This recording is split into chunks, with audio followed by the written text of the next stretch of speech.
Hi అండి. ఈరోజు భగత్ సింగ్ గారు లాహోర్ సెంట్రల్ జైల్లో ఉన్నప్పుడు ఉరి తీసే ముందు కొన్ని గంటల ముందు భగవద్గీత గురించి తను మాట్లాడిన మాటలు ఈరోజు మీతో షేర్ చేసుకుంటున్నాను. భగత్ సింగ్ 1907 సెప్టెంబర్ 28న పంజాబ్ రాష్ట్రంలోని లయర్పూర్లో జన్మించారు. బ్రిటిష్ ప్రభుత్వం భగత్ సింగ్ను జైల్లో వేశారు. జైల్లో గడిపినన్ని రోజులు ఆయన తెల్లవారుజామున చలికి సైతం వణకకుండా వ్యాయామం చేసేవారు. మిగతా ఖాళీ సమయాలలో భగవద్గీత చదివేవారు.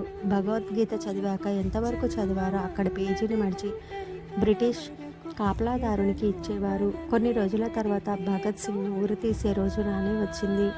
ఉరితీసే కొన్ని గంటల ముందు రోజులాగే భగవద్గీత చదివి ఎక్కడి వరకు చదివారో అక్కడ పేజీని మడిచి ఆ కాపలాదారునికి ఇచ్చారు.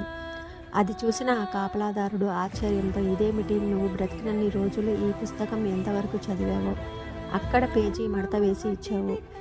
సరే, కానీ ఇప్పుడు నిన్ను మా ప్రభుత్వం ఉరితీస్తుంది, ఇక పేజీని మడిచి ఇవ్వడం దేనికి అని అడిగారు.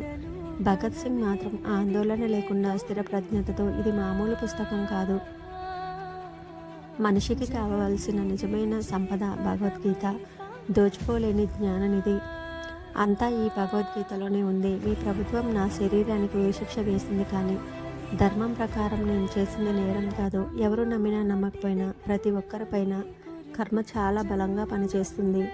ఒకవేళ మీరు నాకు ఈ ఉరిశిక్ష వేశాక ఈ శరీరాన్ని నేను వదిలేయవచ్చు, కానీ ఈ జన్మ సంస్కారం నన్ను వదిలిపోదు. నేను ఎక్కడైతే భగవద్గీత చదవడం ఆపేశానో ఖచ్చితంగా మరో జన్మలో నేను చదవడం ఆపిన దగ్గర నుంచి మళ్ళీ చదువుతాను. అలా ఏదో ఒక జన్మలో పూర్తి యోగ సాధనలో శ్రీకృష్ణ పరమాత్ముడిని చేరుకుంటాను అని ధైర్యంగా సమాధానం చెప్పాడు. ఈ సమాధానం విన్న కాపలాదారుడు భగత్ సింగ్ యొక్క ఆత్మవిశ్వాసానికి మరింతగా ఆశ్చర్యపోయారు. చివరకు తన 21వ ఏట మార్చి 23, 1931న లాహోర్ సెంట్రల్ జైల్లో భగత్ సింగ్కు ఉరిశిక్ష వేశారు.